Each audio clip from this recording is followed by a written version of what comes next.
Hi there, dear members and supporters of the Women of Halton Action Movement and attendees at this year's Undinner Party. This is quite the occasion. Firstly, it's International Women's Day, and you're celebrating 20 years. In that time, you've raised over $500,000, 275,000 of which has been donated to Canadian Women for Women in Afghanistan. But just as importantly, you've raised community. You are living out values that are very important to me personally, and which are the engine of our work at Women for Women, what allows us to be responsive to women and girls in Afghanistan during this crisis unlike any other. Solidarity, compassion, and perseverance in your commitment. That is so important. We are together tackling problems that are not easy and will not be solved in the short run. So they can only ultimately be solved if we stay at it. And you are doing that. So many of you were speaking out for women and girls in Afghanistan during the first period of Taliban rule in the 90s. And like me, I'm sure you've often found the déjà vu surreal. It's a movie we've all seen before. But yet, it's not quite the same. For one thing, Afghanistan in the 1990s had no internet. Today, it is a connected society. And Afghans, no matter the risk, are making full use of the tools at their disposal to tell the world what is happening to them. From the Afghan journalists reporting and tweeting daily, to the professor, Ismail Mashal, who tore up his degrees on live television, saying they were worth nothing in a country where women can't study alongside men, and who is now in prison, to the Afghan women who protest in the streets of Kabul, enduring beatings and abuse by Taliban police, to Hoda Hamoush, who stared down the Taliban in Oslo, and instead of being demure and polite, she held up pictures of young women activists detained by the Taliban and yelled at them in front of diplomats from around the world and in front of the television cameras. "Pick up the phone right now, call Kabul, and ask the girls to be released immediately," she said.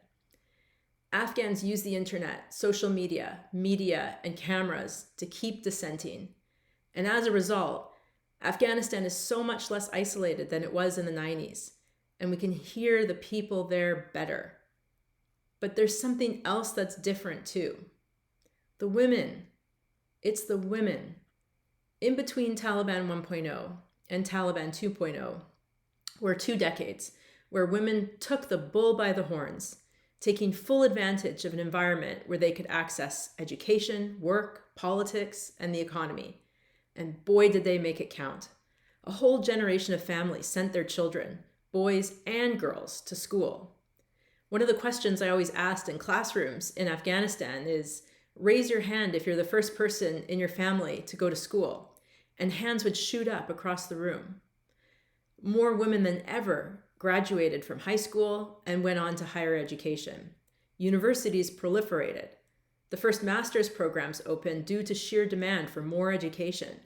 The economy ballooned, and women opened businesses of all sorts. The tech sector flourished, and Afghanistan had the most vibrant, diverse, and freest media sector in the whole region, and women were at the center of it.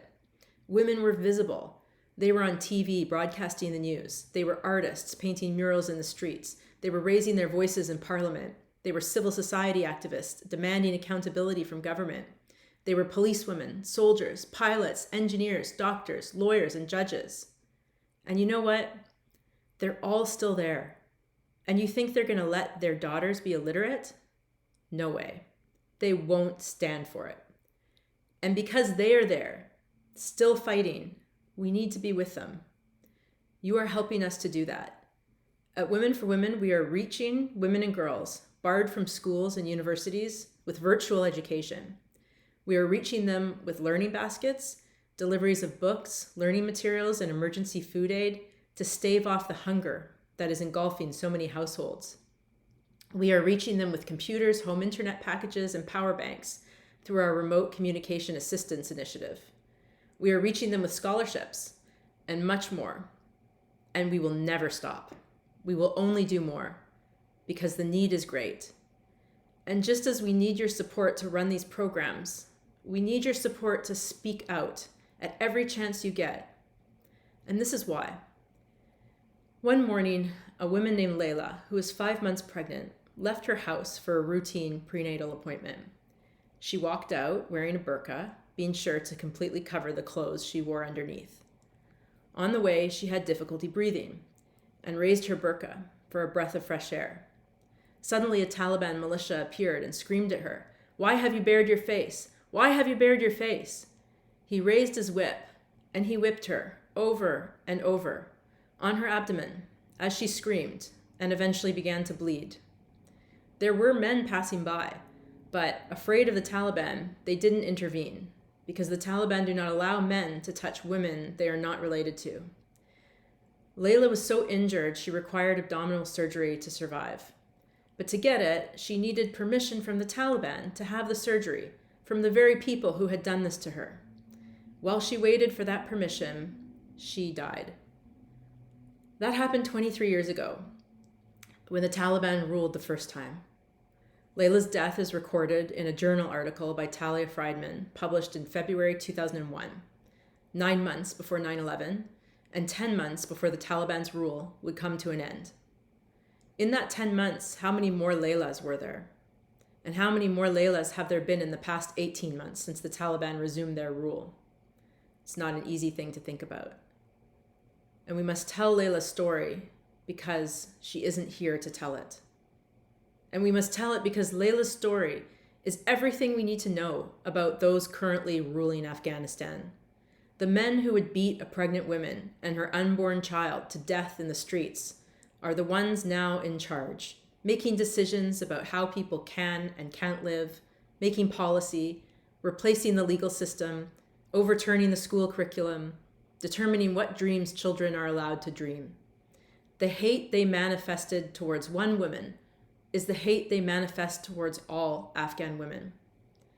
In Layla's story, we have all the evidence we need to know the Taliban vision of the future. We have all the evidence we need to know that we must not be silent. We cannot accept this. In closing, let me say, what's happening in Afghanistan is not an Afghan problem. It's not a women's problem. It's not a Muslim problem. It's a human problem. Humans, like you, like me, like us, are living under tyranny and they are suffering for it.